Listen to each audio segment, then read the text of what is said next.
আজ শুক্রবার এবং কোরবানি ঈদের আগের দিন। এই দুটি দিন একসাথে হওয়ায় দিনটির গুরুত্ব ও ফজিলত বহুগুণে বেড়ে যায়। এটি হচ্ছে জিলহজ মাসের ৯ তারিখ অর্থাৎ আরাফার দিন। এই দিনটি ইসলামী জীবনে অত্যন্ত গুরুত্বপূর্ণ ও ফজিলতপূর্ণ। প্রিয় ভাই ও বোনেরা, আসসালামু আলাইকুম ওয়া রাহমাতুল্লাহ। আল্লাহ রব্বুল আলামিন আমাদেরকে একটি বরকতময় দিন দান করেছেন। আজকের এই দিনটি শুধু শুক্রবার নয়, বরং কোরবানির ঈদের আগের দিন অর্থাৎ আরাফার দিন। এই দিনটির গুরুত্ব সম্পর্কে না জানলে আমরা বিরাট ফজিলত ও সওয়াব থেকে বঞ্চিত হব। কোরবানি ঈদের আগের দিন, যা আরাফার দিন হিসেবে পরিচিত, অর্থাৎ ৯ জিলহজ, ইসলামী দৃষ্টিতে অত্যন্ত ফজিলতপূর্ণ একটি দিন। এই দিনে কিছু গুরুত্বপূর্ণ আমল ও কাজ রয়েছে যেগুলো করা উচিত। রোজা রাখা। আরাফার রোজা।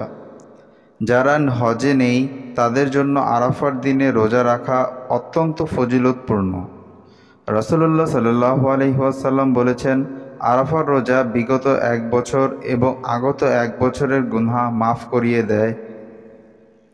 তাওবা ও ইস্তেগফার করা। আল্লাহ তাআলা এই দিনে অসংখ্য বান্দাকে ক্ষমা করে দেন। এই দিনটি তাওবা ও ইস্তেগফার ও আল্লাহর কাছে নিজের গুনাহ মাফ চাওয়ার জন্য উত্তম সময়। দোয়া ও জিকির বেশি বেশি করা। আরাফার দিন আল্লাহর কাছে দোয়া কবুলের শ্রেষ্ঠ সময়। বেশি বেশি লা ইলাহা ইল্লাল্লাহ, সুবহানাল্লাহ, আলহামদুলিল্লাহ, আল্লাহু আকবার ইত্যাদি পড়া উচিত। কোরবানির প্রস্তুতি নেওয়া।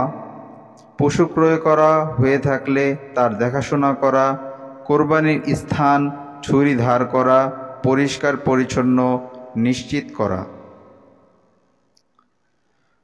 গোসল করা ও পরিচ্ছন্ন থাকা। ঈদের আগের রাতে বা সকালে গোসল করে পরিষ্কার কাপড় পরা, রাতে ইবাদত করা যদি সম্ভব হয়। ঈদের আগের রাতেও ইবাদত করার ফজিলত রয়েছে। ইবাদতের মাধ্যমে রাত কাটানো বা কিছু অংশ জেগে থাকা ভালো। হজে না থাকলে আরাফার দিনে রোজা রাখা সুন্নত।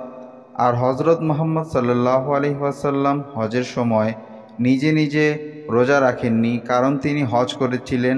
এটা শুধু হাজিদের জন্য ব্যতিক্রম। আজকের দিনটি কেন এত গুরুত্বপূর্ণ? এটি আরাফার দিন, ৯ জিলহজ। আরাফার দিন হলো হজের মূল দিন।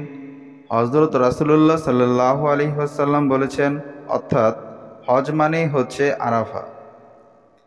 এটি শুক্রবার। শুক্রবার হলো সপ্তাহের সবচেয়ে ফজিলতপূর্ণ দিন। রাসূলুল্লাহ সাল্লাল্লাহু আলাইহি ওয়াসাল্লাম বলেন, শ্রেষ্ঠ দিন হলো শুক্রবার। এই দিনই আদম আলাইহিস সালাম সৃষ্টি হন এবং জান্নাতেও প্রবেশ করেন। সহিহ মুসলিম ৮৫-৮54। যখন আরাফার দিন ও শুক্রবার একসাথে হয় তখন তা ডাবল ফজিলতের দিন হয়।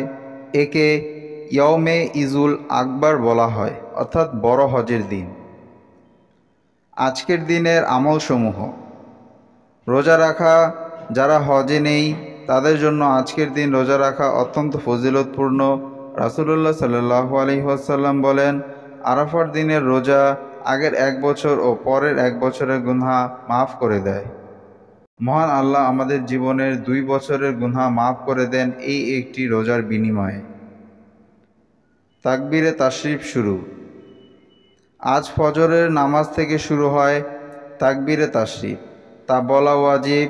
প্রত্যেক ফরজ নামাজের পর একবার বলা উচিত, আল্লাহু আকবার, আল্লাহু আকবার, লা ইলাহা ইল্লাল্লাহু, আল্লাহু আকবার, আল্লাহু আকবার, ওয়ালিল্লাহিল হামদ।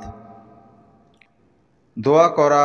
রাসূলুল্লাহ সাল্লাল্লাহু আলাইহি ওয়াসাল্লাম বলেন, আরাফার দিনের দোয়া হলো সবচেয়ে শ্রেষ্ঠ দোয়া।